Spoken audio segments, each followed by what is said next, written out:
మీ business ఏదైనా మీ ఊర్లో promotion చేయాలంటే అది సుమన్ టీవీతోనే సాధ్యం. ఇప్పుడే సంప్రదించండి.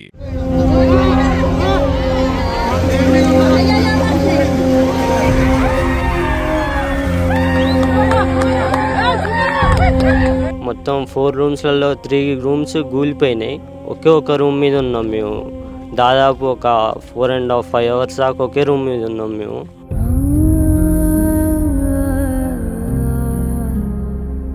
నీకు ఫోన్ చేస్తుంటే అసలు కొన్నిసార్లు ఫోన్ పోలేదు, కొన్నిసార్లు ఫోన్ ఎత్తలేదు. తర్వాత స్విచ్ ఆఫ్ వచ్చింది. ఇంకా తర్వాత వచ్చి చూస్తే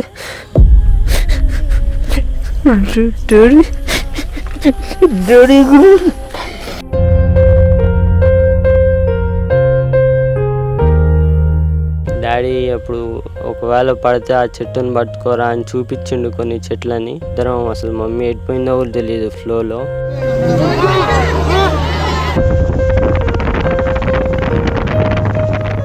వాళ్ళది అన్నీ ఉన్న పండంటి కాపురం. ఆ కాపురం ఒక్కసారిగా చిత్రమైపోయింది. అసలు వీళ్ళ చదువులు అయిపోతున్నాయి, నెక్స్ట్ మా భవిష్యత్తు బాగుంటుంది, వాళ్ళిద్దరికీ జాబ్స్ వస్తాయి, నెక్స్ట్ మా మంచి రోజులు అని ఆ భార్యాభర్తలు ఎన్నో కలలు కన్నారు.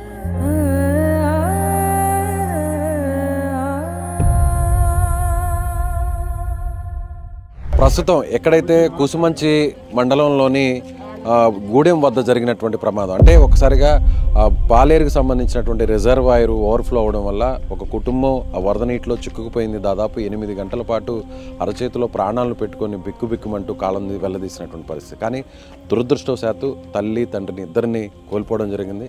కానీ అందులో కొంత అదృష్టవశాత్తు మన ముందున్నటువంటి షరీఫ్ ప్రాణాలతో బయటపడ్డాడు. నిజంగా తల్లిదండ్రులు కళ్ళ ముందే కొట్టుకుపోవడం అనేది ఎవరికి కూడా జీవితంలో అలాంటి బాధాకరమైన సంఘటన రాకూడదు.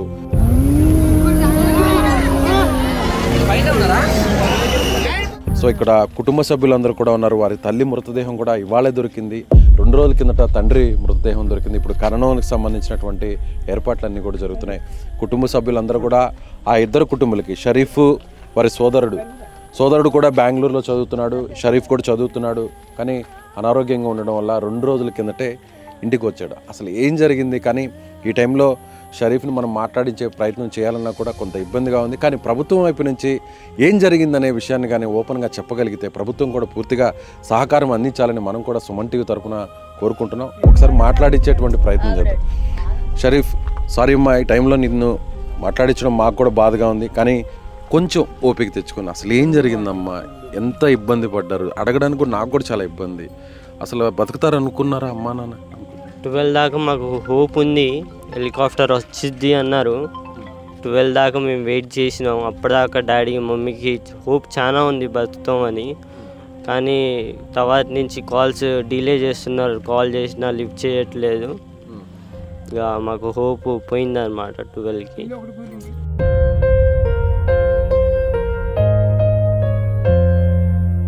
మామూలుగా మీరు ఇంట్లో పడుకో ఉన్నారా? మీకు ఎన్ని గంటలకి ఫ్లడ్ వస్తుందని మీకు తెలిసింది? అసలు ఏం జరిగింది కొంచెం వివరించగలవా? మాకు ఎవరు ఇన్ఫర్మేషన్ అయితే ఇవ్వలేదు ఇంతగానో వస్తుందని. అరౌండ్ 5:30కి మేము బయట చూసినప్పుడు రోడ్డు మీదకి నీళ్ళు వచ్చేసినాయి. అప్పటికే మేము బయటికి వెళ్దామని బ్యాగ్ సర్దుకున్నాం ఉదయం 5:30కి. అయితే బయటికి వెళ్దాం అనుకున్నప్పుడు మా ఇంటి గేట్ల దగ్గర అప్పటికే ఫ్లో వచ్చేసింది అనమాట. వాటరు బయటికి వెళ్ళకుండా కొట్టేసింది దారి. అప్పటికే బయటికి వెళ్ళేది కాలేదు మేము. ఇక అప్పటి నుంచి ఇక మొదలుపెట్టినాం, ఊరోళ్ళకి ఫోన్లు చేస్తున్నాం, ఇరికినాం మమ్మల్ని కాపాడాలని. అప్పటి నుంచి 7 దాకా ఫోన్లు చేస్తూనే ఉన్నాం, కిందే ఉన్నాం. అప్పటిని ఫ్లో సడన్గా పెరిగినాయి అన్నమాట. ఫ్లో పెరిగినప్పుడు మేము ఇక ఇల్లు ఎక్కుదాం అనుకున్నాం. ఇల్లు ఎక్కినాం, మమ్మీ, నేను, డాడీ 3 మొబైళ్ళు తీసుకొని, నాయి డాడీ ఇక అందరికి ఫోన్లు చేసి వెయిట్ చేస్తూ ఉన్నాం మేము, ఎవరన్నా వస్తారా అని హెల్ప్కి. 5 గంటలకి ఫ్లడ్ వచ్చింది అంటున్నారు. మీరు బిల్డింగ్ పైకి, అంటే ఇంటి పైకి ఎన్ని గంటలకు ఎక్కారు మీరు? అరౌండ్ 7:30 8కి. 8 నుంచి మీరు కాల్స్ చేస్తూ ఉన్నారు? కాల్స్ చేస్తూనే ఉన్నాం. అప్పుడు మీకు లైఫ్ జాకెట్స్ డ్రోన్ ద్వారా పంపించారు. ఎన్నింటికి పంపించారు? 12 11:30 12 అయింది. ఆ తర్వాత జాకెట్స్ వేసుకున్నారా? జాకెట్స్ వేసుకున్నాం. నువ్వు వేసుకున్నావు, అమ్మ వేసుకుంది, నాన్న కూడా ముగ్గురం వేసుకున్నాం లైఫ్ జాకెట్స్. తర్వాతకి అరౌండ్ 1:30కి మాది మొత్తం 4 రూమ్స్లలో 3 రూమ్స్ కూలిపోయినాయి. ఒక రూమ్ మీద ఉన్నాం మేము. దాదాపు ఒక 4.5 అవర్స్ దాకా ఒకే రూమ్ మీద ఉన్నాం మేము. తర్వాతకి ఆ ఒక్క రూమ్ కూడా పడిపోయింది అనమాట. పడిపోయినప్పుడు ముగ్గురం ఇక కొట్టుకొని పోయినాం. డాడీ అవుపడలేదు. కొద్దిసేపటికి మమ్మీతో నేనున్న ఒక 1 minute దాకా, మమ్మీ కూడా కొద్దిసేపు అయినాక అవుపడలేదు.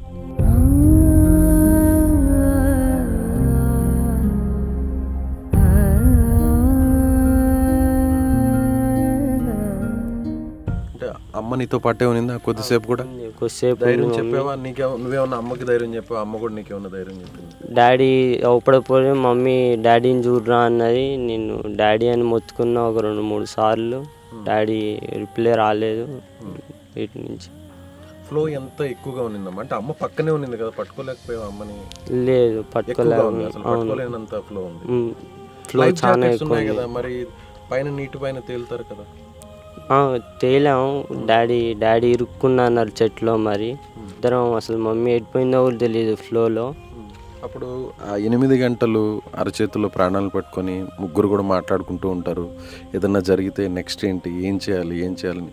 ఎలా అయినా అమ్మ నాన్న ముగ్గురు బతుకుతారనే నమ్మకంలో ఉన్నారా అమ్మ నాన్న? ఉన్నారు. అమ్మలో హోప్ హెలికాప్టర్ వస్తుంది, మనం ఇలా కాపాడుతారేమో అని ఇప్పటిదాకా హోప్ ఉంది మాకు. 12-12:30 దాకా కూడా. కానీ 12కి అయిపోయింది. మా ఉన్న రూమ్ కూడా కూలేటట్టుందని మాకు అర్థమైపోయింది. అప్పుడు ఏమన్నా నాన్న ఏమన్నా మీతో చెప్పడం జరిగిందా? అమ్మ ఏమన్నా నీతో కొన్ని మాటలు ఏమన్నా చెప్పడం జరిగిందా? ఇలా ఏదన్నా జరిగితే తర్వాత ఎలా ఉండాలి, కాపాడుకోవాలి, ఒకరినొకరిని ఎలా కాపాడుకోవాలి, ఏదైనా చెట్టును పట్టుకోవాలి, కొమ్మలను పట్టుకోవాలి, అట్లా ఏమన్నా మాట్లాడుకున్నారు ముగ్గురు ఏమన్నా? డాడీ అప్పుడు ఒకవేళ పడితే ఆ చెట్టును పట్టుకోరా అని చూపించిండు కొన్ని చెట్లని. అమ్మ చాలా ధైర్యంగా ఉంది అన్నారు. అమ్మ కూడా మినిస్టర్తో మాట్లాడారు, పొంగులేటి శ్రీనివాసరెడ్డి గారితో. ఖచ్చితంగా హెలికాప్టర్ వస్తుంది, అలాగే మినిస్టర్ గారు కూడా ఖచ్చితంగా తీసుకొస్తామని హామీ ఇచ్చారు అని చెప్తున్నారు. అమ్మ చాలా ధైర్యంగా ఉన్నిందంట కదా చివరాఖరి వరకు కూడా? అంత ధైర్యంగా అయితే లేదు మమ్మీ చాలా భయపడుతూనే ఉంది పైన, మనం ఉంటామో ఉండమో అని. నువ్వేమనుకున్నావు నాన్న? నువ్వేమనుకున్నావు? బతుకుతారులే అమ్మ నాన్న అనుకున్నావా? బతుకుతానని అనుకున్నా నేను చివరి దాకా కూడా. ఇలా జరుగుతుందని జీవితంలో ఊహించారు ఎప్పుడైనా? నాన్న మంచి వ్యాపారం చేసుకుంటున్నాడు, నువ్వు బ్రదర్ కానీ నువ్వు కానీ మంచిగా చదువుకుంటున్నారు, ఒక మంచి పొజిషన్లో ఉంటారు ఫ్యామిలీ అంతా. అందరికీ నలుగురికి నేను ఇక్కడికి వస్తే అందరూ ఒకటే మాట చెప్తున్నారు, మీ ఫాదర్ అందరికి కూడా హెల్పింగ్ నేచర్ ఉన్న వ్యక్తి, అందరితో చాలా మంచిగా ఉంటారు, తన వర్క్ తను చేసుకుంటారు, మీ ఫ్యామిలీ కూడా మీరు కూడా అందరితో చాలా బాగుంటారు అంటున్నారు. కానీ ఈరోజు మొత్తం తలకిందులైపోయింది. ఏంటి నాన్న నెక్స్ట్? నువ్వు కోరుకునేది ఏంటి? గవర్నమెంట్ నుంచి కానీ, లేదంటే ప్రభుత్వం కానీ, లేదంటే ప్రభుత్వ పెద్దల నుంచి కానీ అసలు ఏం కావాలనుకుంటున్నావు? అంటే ఇలాంటి టైంలో అడగడం రాంగ్, కానీ ఎలాంటి భరోసా కావాలనుకుంటున్నావు? నాకు ఉండడానికి ఇల్లు అయితే లేదు ప్రస్తుతానికి. గవర్నమెంట్ నుంచి ఏదో కొద్దిగా సాయం అయితే ఆశిస్తున్నాం మేము. ఏం చదువుకుంటున్నాను? నేను BTech second year, BTech final year 4th year. నువ్వేమన్నా చెప్పదలుచుకున్నావమ్మా? నువ్వు ఊహించావా? ఎప్పుడు తెలిసింది నీకు ఇలా జరిగిందని? బెంగళూరులో ఉన్నావు కదా నువ్వు. నాకు నా ఫ్రెండ్ 10:30కి ఫోన్ చేశాడు, ఇంటికాడ పరిస్థితి బాగాలేదురా, ఒకసారి ఫోన్ చేయరా అన్నాడు. నేను అప్పటి నుంచి ఫోన్ చేస్తున్నా, ఎవరు ఎత్తలేదు. నా ఫ్రెండ్కి ఫోన్ చేశాడు, వాడు మీ ఫ్రెండ్స్ సేఫ్గానే ఉన్నారు, రెస్క్యూ టీం వచ్చింది, వాళ్ళు హెల్ప్ చేస్తారు అని చెప్పాడు. నేను ఎమ్మటి స్టార్ట్ అయిపోయా అక్కడి నుంచి. అప్పటి నుంచి అందరికి ఫోన్ చేసి నాకు తెలిసిన వాళ్ళు మా ఫ్రెండ్స్ అందరికి, వాళ్ళు అందరు సేఫ్గానే ఉన్నారు అని చెప్పాడు. ఆ టైంలో అమ్మా నాన్న దగ్గర ఫోన్ ఉంది కదా, మొబైల్ ఉంది కదా, నువ్వేమన్నా మాట్లాడావా అమ్మా నాన్నకి? లేదు, నాకు నేను ఫోన్ చేస్తుంటే అసలు కొన్నిసార్లు ఫోన్ పోలేదు, కొన్నిసార్లు ఫోన్ ఎత్తలేదు, తర్వాత స్విచ్ ఆఫ్ వచ్చింది. ఇంకా తర్వాత నేను మా ఫ్రెండ్కి ఫోన్ చేసి సేఫ్ చేశారు, మంచిగా ఉన్నారని చెప్పి, తర్వాత నేను సేఫ్గానే ఉన్నారు అనుకున్నా. నేను మార్నింగ్ ఇక్కడికి 8 కల్లా రీచ్ అయ్యా. చూస్తే డాడీ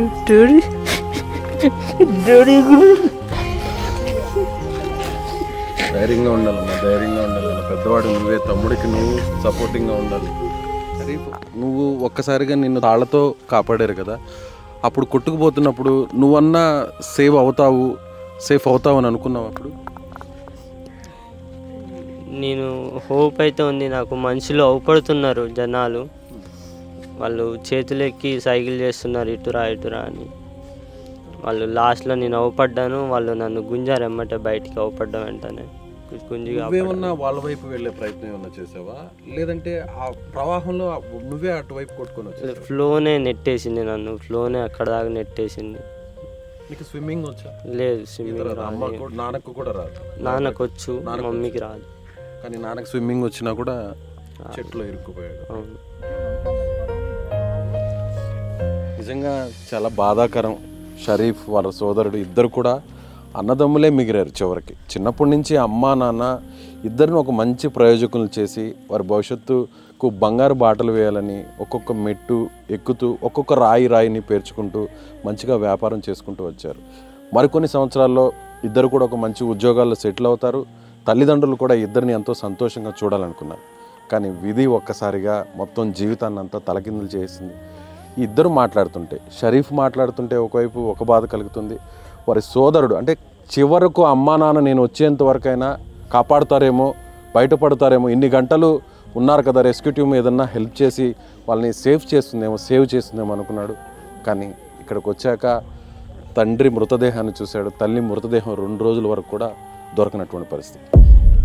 ఒక్కసారిగా ప్రకృతి, ఒక్కసారిగా ప్రళయం లాంటిది వస్తే జీవితాలు ఏం జరుగుతాయనే దానికి యాకూబ్ కుటుంబం ఒక ఉదాహరణగా మనం చెప్పవచ్చు.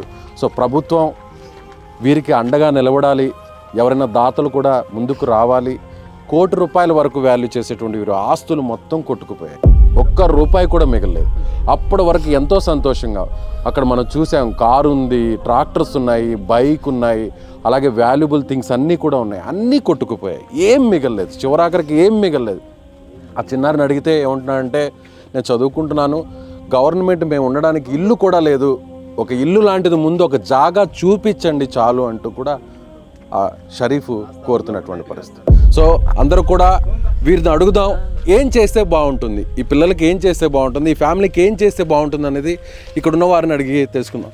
ఇప్పుడు వాళ్ళు అది పట్టాపొలం అండి, అయినా కానీ అక్కడ ఉండటానికి ఎలాంటి కన్వీనియంట్ లేదు. ఎందుకంటే ఆ సింహం మళ్ళీ ఎప్పుడు వచ్చి మీద పడి మింగిద్దో తెలియదు. ఇంకొకటి ఆ ఫ్లడ్ వల్ల బాగా ఒక 10 అడుగుల లోతు వరకు గుంటపడిపోయింది. వాళ్ళకి పక్కా ఇల్లు నిర్మాణం లాంటిది ఏదైనా చేసి ఇద్దరు పిల్లలకి తర్వాత వాళ్ళు ఇద్దరు. ఇంకొకటి ఏంటంటే పెద్ద బాబుది ఈ సంవత్సరంతో ఫైనల్ ఇయర్ అయిపోద్ది, చిన్న అబ్బాయిది ఇంకా 3 సంవత్సరాలు కంటిన్యూ చేయాలి చదువు. ఆ ఇద్దరికి చదువుకు సంబంధించిన పూర్తి భరోసా అనేది ప్రభుత్వం కల్పించాలి. నేడేవ్వాలి సార్. ఫస్ట్ అసలు ఎవరింటికి వాళ్ళది అన్నీ ఉన్న పండంటి కాపురం, ఆ కాపురం ఒక్కసారిగా ఛిద్రమైపోయింది. అసలు తల్లి తండ్రి వాళ్ళకి పంచప్రాణాలు, వీళ్ళని ఎంతో గారభంగా సాదుకున్నారు. వీళ్ళ చదువులు అయిపోతున్నాయి, నెక్స్ట్ మా భవిష్యత్తు బాగుంటుంది, వాళ్ళిద్దరికీ జాబ్స్ వస్తాయి. పెద్ద అబ్బాయి ఫస్ట్ ఉద్యోగం వచ్చింది, తర్వాత చిన్నాయన చదువు అయిపోద్ది, ఆయనకి ఉద్యోగం వచ్చింది, నెక్స్ట్ మా మంచి రోజులు అని ఆ భార్యాభర్తలు ఎన్నో కలలు కన్నారు.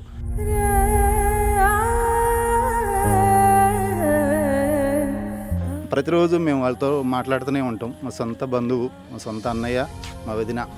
ఫైనల్గా ఏం చేస్తా, ఇద్దరికి ఏం చేస్తే బాగుంటుంది? ఇద్దరిలో కనీసం ఒకరికైనా షరీఫ్ని కాపాడారు స్థానికులు, షరీఫ్ని కల్పించాలి సార్. ఎందుకంటే విద్యార్హత ఉంది, ప్రభుత్వ ఉద్యోగం అనేది పెద్ద అబ్బాయికి ఇప్పుడు ఈ సంవత్సరంతో అందరూ ఇదే కోరుకుంటున్నారా? జాబులు రావాలా గవర్నమెంట్? మేము కోరుకునేదల్లా ఏమీ లేదు సార్. ఆ ఇద్దరు పిల్లలకి కూడా వాళ్ళకి ఆదరవు ఏమన్నా ఉన్నది అని అంటే, ఆ గవర్నమెంట్ నుంచి ఏదైనా పొందగలిగేది ఏమన్నా ఉన్నదంటే ఇద్దరు పిల్లలకు కూడా జాబే సార్. అందరూ ఒక్కసారి చెప్తారా ప్రభుత్వానికి తెలిసే విధంగా? కంపల్సరీగా ఖచ్చితంగా ఇద్దరికి గవర్నమెంట్ జాబ్, ఇద్దరు పిల్లలకి జాబ్, వాళ్ళకి గవర్నమెంట్ జాబ్ కావాలి. కాపాడలేదు కాబట్టి పిల్లలకి వాళ్ళు ప్రభుత్వం జాబు ఉద్యోగాలు రావాలి, గవర్నమెంట్ జాబు రావాలి, ప్రభుత్వం ఇల్లు కట్టియాలి. వాళ్ళకి అవకాశం ఉంది. ప్రభుత్వం కాపాడలేదు కాబట్టి ఆ ఇద్దరు పిల్లలకి న్యాయం చేయాలి, ఇద్దరు పిల్లలకి జాబ్ ఇప్పియాలి. వాళ్ళు బాధపడ్డారు, ఇప్పటిదాకా మేము కాపాడలేదని బాధపడ్డారు. మీరంతా గ్రామస్తులు, బంధువులంతా, కుటుంబ సభ్యులంతా ఆ ఇద్దరు ఇప్పుడు అనాథలుగా మారారు. మీరందరూ ఇదే విధంగా చివరి వరకు సపోర్ట్ గా ఉంటారా?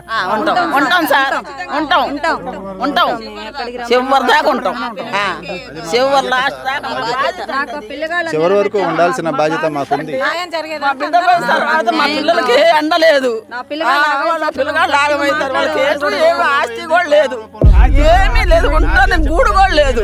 కాబట్టి మీరు చేసే ప్రయత్నం చేసి వాళ్ళ జాబులు ఇప్పియాలండి. సో చూస్తున్నారు కదా వ్యూవర్స్, ఈ వీడియో చూస్తున్నటువంటి ప్రతి ఒక్కరు కూడా కింద వారి అకౌంట్ నెంబర్స్ని మెన్షన్ చేస్తాము, ఫోన్పే నెంబర్ని, గూగుల్ పే నెంబర్ని కూడా మెన్షన్ చేస్తాం.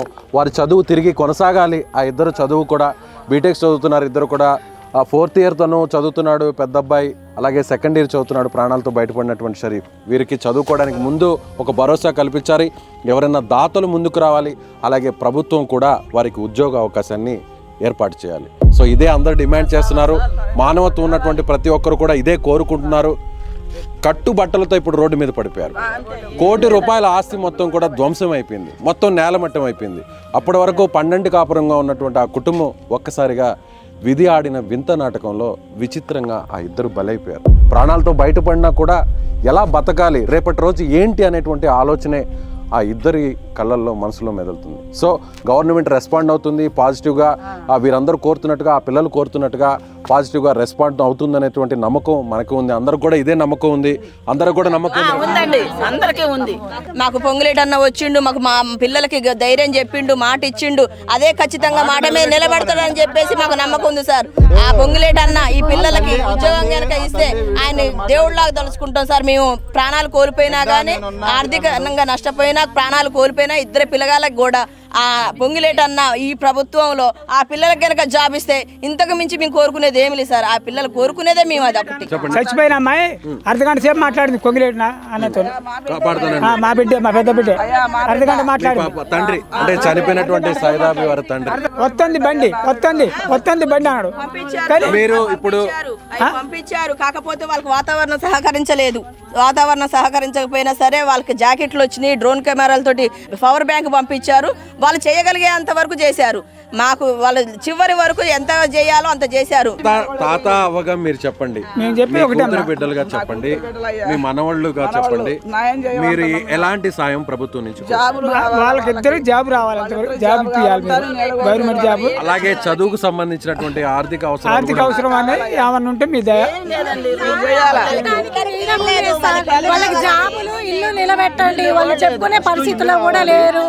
వాళ్ళకి ఇల్లు, ఇద్దరికి జాబులు. చనిపోయింది నా అక్క, నా సొంత అక్క. వాళ్ళకి ఏమీ లేదండి, వాళ్ళ అనాథలుగా మిగిలిపోయారు ఆ పిల్లలు. వాళ్ళకు ఉన్నదంతా అక్కడే పోయింది. వాళ్ళ అమ్మ నాన్నతో పాటు అన్నీ పోయినాయి. వాళ్ళకి ఇల్లు కావాలి, వాళ్ళకి ఒక గూడు కావాలి. వాళ్ళకంటూ వాళ్ళ కాళ్ళ మీద వాళ్ళు బతికే సాయం ప్రభుత్వం చెయ్యాలి. రైట్, ఇక్కడ అందరూ కోరుతున్నట్టుగా వీరిద్దరికి కూడా, షరీఫ్కి అలాగే యాకూబ్ కుటుంబానికి సంబంధించినటువంటి భరోసాని ప్రభుత్వం ఇవ్వాలి. ఖచ్చితంగా వారికి ప్రభుత్వ ఉద్యోగ అవకాశాన్ని కల్పించాలి. అలాగే కొంతమంది దాతలు కావచ్చు, లేదంటే ప్రభుత్వమే వారి విద్యకు సంబంధించినటువంటి ఖర్చునంతా కూడా భరించి వారి ప్రయోజనాలకు, అంటే కొంతన్నా పోయినటువంటి తల్లిదండ్రులను తీసుకురాలేం, ఆ నష్టాన్ని పోర్చలేం, కానీ జీవితంలో ముందుకు వెళ్ళడానికి వారికి ఒక ఆధారాన్ని కల్పించాలని వారి తరపున కుటుంబ సభ్యులు, వారి సన్నిహితులు అందరూ కూడా కోరుతున్నారు. సుమన్ టీవీ కూడా అదే కోరుకుంటుంది. ముందు వీరికి సంబంధించి మీకు ఒక అకౌంట్ నెంబర్ డిస్ప్లే చేస్తున్నాం కింద, అలాగే ఫోన్పే, గూగుల్ పే నెంబర్ కూడా డిస్ప్లే చేస్తున్నాం. మీరు నేరుగా వీరికి సహకారం అందించాలంటే ₹1 కోటి వరకు నష్టపోయారు, ఏం మిగలేదు. కాబట్టి వారి చదువు కోసం కాస్తంత మీ వంతు సహాయంగా మేము సైతం అంటూ ముందుకు వచ్చి వారికి చేయాల్సినటువంటి సహాయాన్ని చేయాలని సుమన్ టీవీ మనస్ఫూర్తిగా కోరుకుంటుంది. కెమెరామెన్ సాయితో విజయ్, సుమన్ టీవీ, ఖమ్మం నుంచి.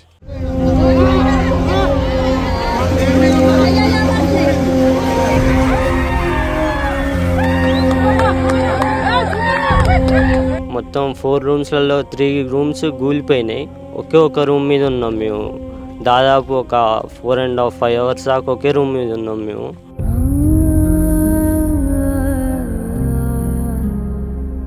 నీకు ఫోన్ చేస్తుంటే అసలు కొన్నిసార్లు ఫోన్ పోలేదు, కొన్నిసార్లు ఫోన్ ఎత్తలేదు.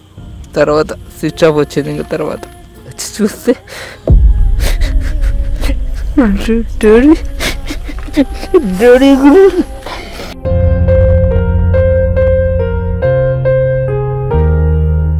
డాడీ అప్పుడు ఒకవేళ పడితే ఆ చెట్టుని పట్టుకోరా అని చూపించిండు కొన్ని చెట్లని. ఇద్దరం అసలు మమ్మీ ఎడిపోయిందో కూడా తెలియదు ఫ్లోలో.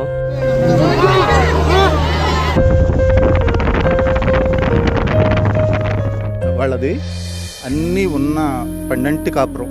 ఆ కాపురం ఒక్కసారిగా చిత్రమైపోయింది అసలు. వీళ్ళ చదువులు అయిపోతున్నాయి, నెక్స్ట్ మా భవిష్యత్తు బాగుంటుంది, వాళ్ళిద్దరికీ జాబ్స్ వస్తాయి, నెక్స్ట్ మా మంచి రోజులు అని ఆ భార్యాభర్తలు ఎన్నో కలలు కన్నారు.